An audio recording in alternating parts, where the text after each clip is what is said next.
Cindy is arrested and eventually sentenced to 10 years in prison for the seminary scam.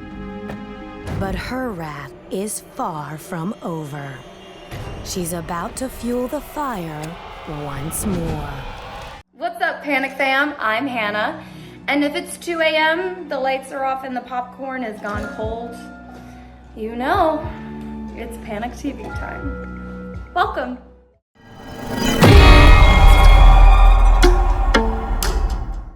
If you survived this, and this, congratulations, all right? Congratulations, but your luck runs out here.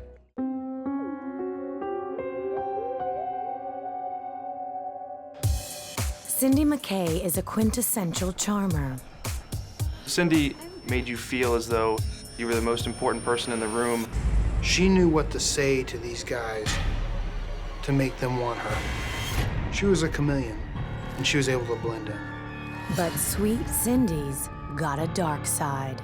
She was like a one-woman crime spree, but not for a day or a week. She did it for decades. And wherever she goes, mayhem always follows. Cindy definitely thought she was invincible. She thought she was God.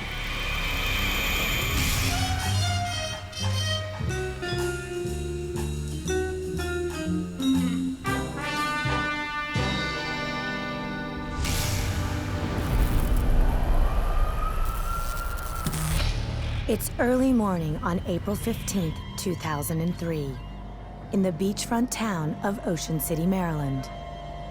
As the sun shines over the icy waters of the Atlantic, a police officer responds to an abandoned vehicle with the engine still running.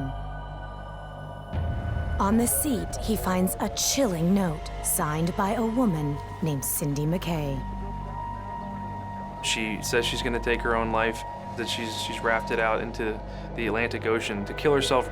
Who is Cindy, and what exactly pushed her over the edge? Cindy McKay is born in 1956 and raised in the shadow of our nation's capital in an upscale community in Prince George's County, Maryland.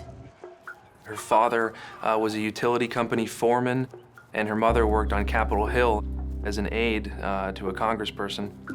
Cindy grew up in a really loving household. She felt very safe around her family. The grass gets greener for Cindy when she hits her teens. She went to a private Catholic school, and she was a cheerleader. She was well-liked, she was popular. But Cindy's a bit of a rebel. She also had a sort of a mischievous streak. She would cut class, you know, she was a prankster. There are many kids who cut class and in the end grow up to be great, stable, secure adults. She's anything but stable. Cindy is a classic psychopath. Psychopaths tend to have lower brain activity, so they don't get stimulated very often, and so they need to push the envelope so much more to feel the types of highs that a normal person would feel from eating chocolate. An expert at blending in, Cindy graduates high school and marries a police officer named Stephen Morris in 1974. The couple have 2 children. But after a few years, Cindy grows bored and begins pushing the envelope. She worked the front desk at a hospital in Southern Maryland. She had an affair with a security guard at the hospital where she worked. For 5 years, Cindy carries on a steamy tryst right under her husband's nose. Cindy's a pathological liar. She really feels no remorse or she doesn't see consequences to her behaviors. But she gets caught in her lies when she gets pregnant with her lover's child. She keeps her baby son, but gets rid of both her husband and her lover. By the early 80s, Cindy's divorce is finalized, and her ex takes full custody of her 2 oldest children. Single at 27, Cindy McKay is on her own for the first time and craves the good life.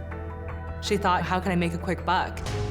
While working as a bookkeeper, Cindy overcharges clients and deposits the money into a secret bank account. Money becomes her drug, and Cindy can't get enough of it. Cindy needs to embezzle more and more money so that she can feel the high from the very first time. So she keeps upping the ante because she doesn't get that same high anymore when she does the same exact thing. But a few months later, Cindy's boss discovers a lot of money has gone missing. God, I'm gonna need you to go through the records again. I don't understand where the money went. I'm gonna need an audit now. And it only gets worse from there. Late one night in 1985, after everyone has gone home, the office building mysteriously goes up in flames. The fire went quickly. All the papers burned up. All of it was absolutely burned to a crisp, hardly anything left. Witnesses apparently saw a woman running from the building. When the dust settles, the stolen money is traced back to a bank account in Cindy's name. Police suspect her of arson, but without any evidence, the charges are dropped. Cindy is sentenced to 6 months in prison for the theft.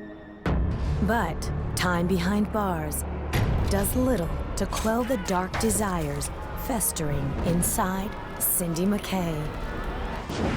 Bad girl Cindy McKay gets her kicks from committing crimes. It's insatiable greed with an apparent lack of regard for consequences. And you could see the crimes escalating each time. Cindy was addicted to the thrill, pushing the envelope of what's next and getting to the next goal, getting to the next level as a criminal. After serving a 6-month sentence for theft, Cindy is released. Wow. And she meets and marries husband number 2, Robert Reynolds. Awesome. Cindy and Robert have 2 children of their own, William and Patrick. Definitely my son. And they buy a home outside of Baltimore. Cindy settles in again as a wife and mother and goes the extra mile to spoil her family and herself. She's a serial shopper to, a 10th degree. And she was constantly spending money. It was an addiction, absolutely. But Cindy spends too much and doesn't have the money to pay the bills. Luckily, she knows plenty of ways to skim off the top. While working at a stationery store, Cindy sticks her hand in the pot, forging checks and pocketing cash. She's a classic narcissist, so she didn't think she was gonna get caught. But she does. On September 11th, 1990, Cindy McKay is charged with 37 felony counts of theft, forgery, and falsifying documents. Faced with jail time while awaiting her trial, Cindy needs bail money fast. So she focuses her attention on a victim much closer to home. Dear old Dad. She faked her father's death. She got a death certificate to collect on his life insurance policy.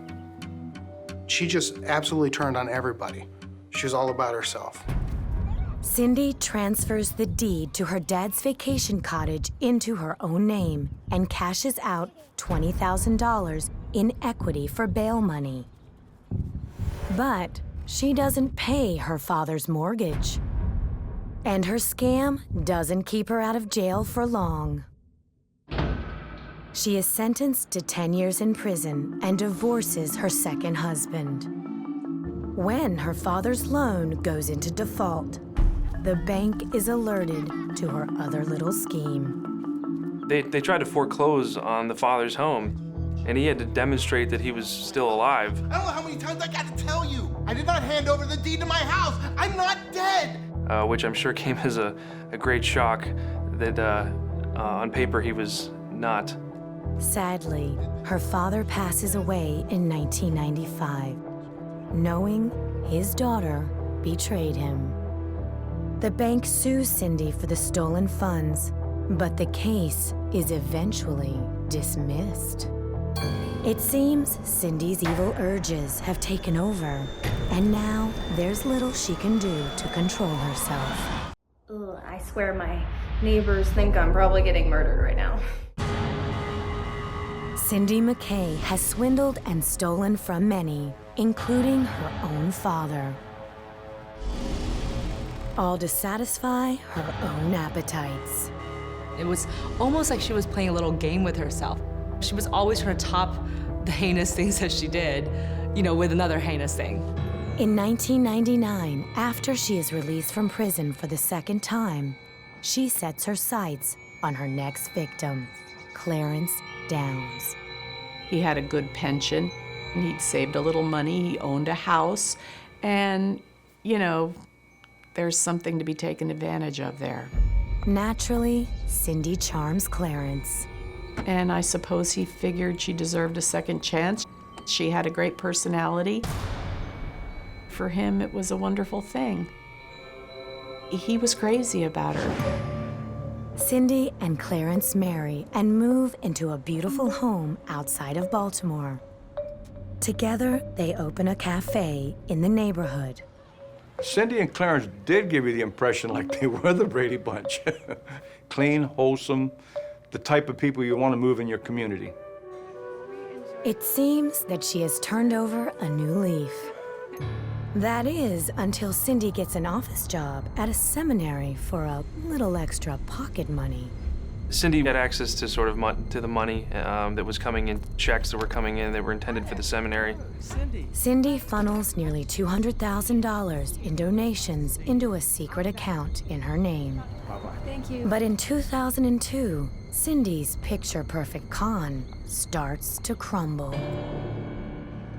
The seminary lays off Cindy, pending an investigation into their missing revenue.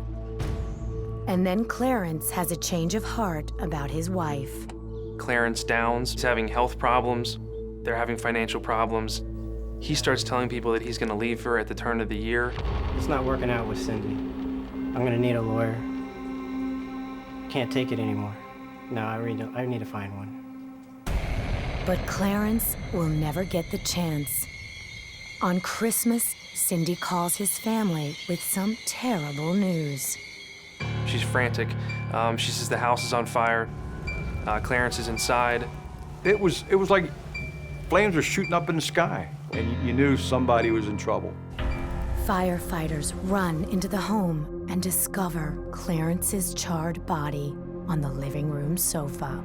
We ran out this side door. When we opened that to the outside, more flames just came. I called for Buddy.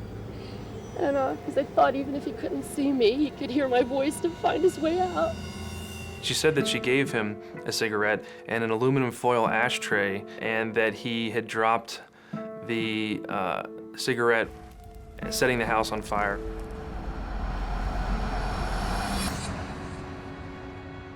The house was gutted, blackened. The fire department couldn't find a cause because everything was just destroyed. There was no evidence.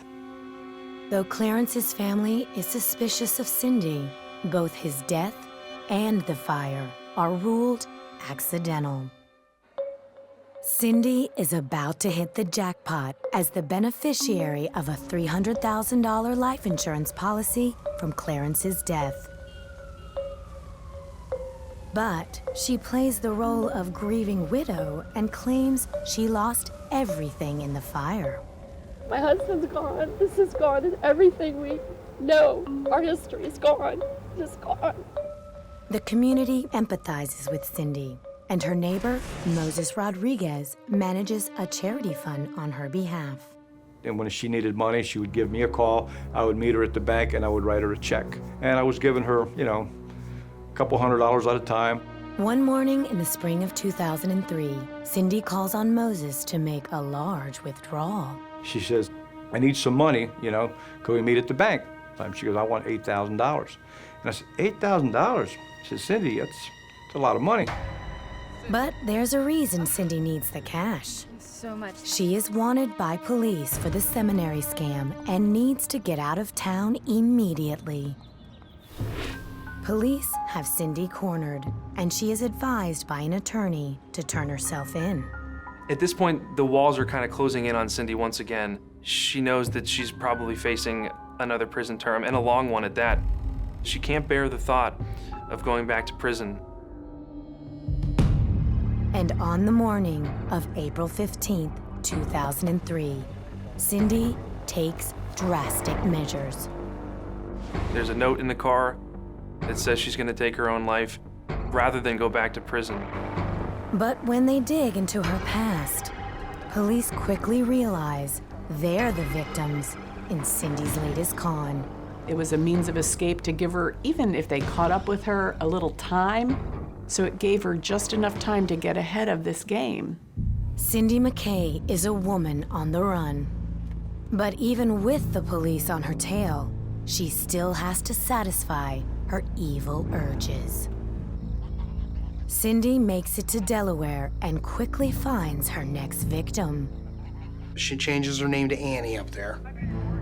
She befriends an older lady, lives with the lady. Why don't you let me help you pay your bills? If you sign right here, I can go ahead and fill out the rest. Starts stealing from her almost immediately. Cindy swindles the woman out of more than $80,000, then lays low in Virginia. Detectives get their big break within a couple of months from Cindy's ex-husband. He's like, well, she's in a battered woman's shelter down in Norfolk, Virginia. I said, you gotta be kidding me. Cindy is arrested and eventually sentenced to 10 years in prison for the seminary scam. But her wrath is far from over. She's about to fuel the fire once more. In 2004, after Cindy McKay steals over $200,000 from a Baltimore seminary, she is sent to prison for the third time in her life. But not for long. She's able to cash in some good time credits that the prison system awards, and after about 2 years, she's back on the streets. Cindy thought she was invincible. She basically thinks she's God. I mean, she really felt like she was the most powerful person around. And she really puts this to the test when she meets Michael Romero. He's a 50-year-old muscle car enthusiast. He wears gold chains. How you doing? I'm good, how are you? I'm doing wonderful. Carries cash, big wads of cash. A nice guy, for most accounts. Yeah, I would love to get some help. Apparently, he'd been enamored by her. Her personality was such that he was basically crazy about her and wanted to marry her. Before long, Cindy gets her claws into Michael and his money. There's money disappearing from the nightstand while he's in the shower. There's credit cards being taken out in his name, racking up tons of debt. Are you kidding me? I love you, and you're stealing from me? I don't know what that is. Read it! And he confronted her about it with an ultimatum. You know, pay me back or I'm going to the police. Okay, yeah. There was this sense of desperation.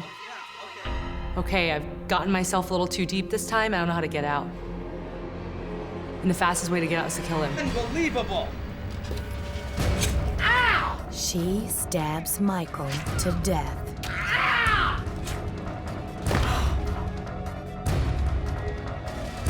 When she needs help disposing of the body, she turns to her 20-year-old son, Patrick. She sees everybody in her life as a tool for her use, and even to bring her own children into it. I mean, that is the boiling point. After years of continually finding herself in prison, she was always away from her kids and wasn't present in their lives.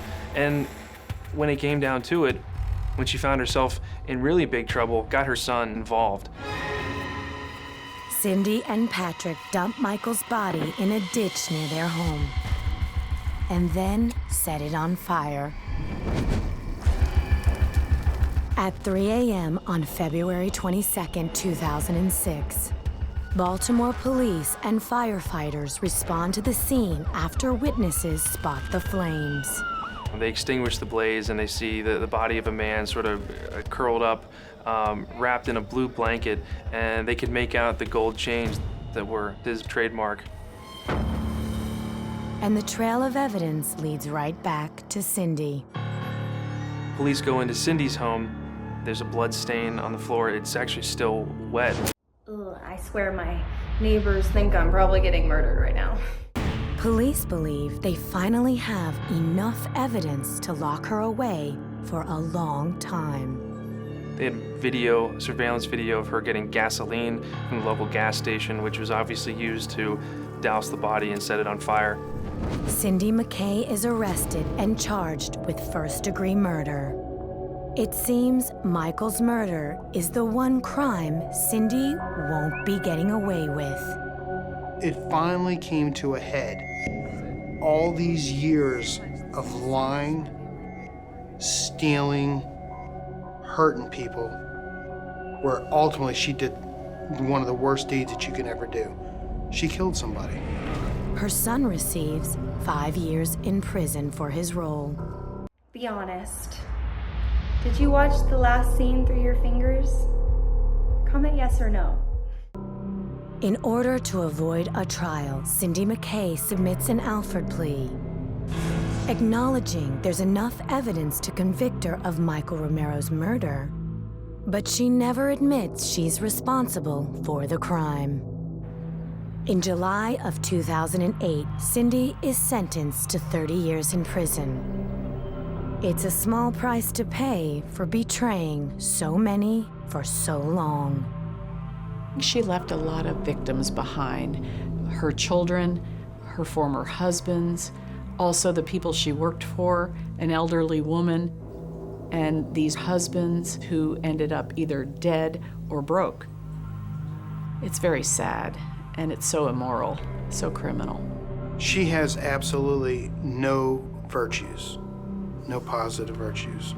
She is void of virtues. The best place for her is jail.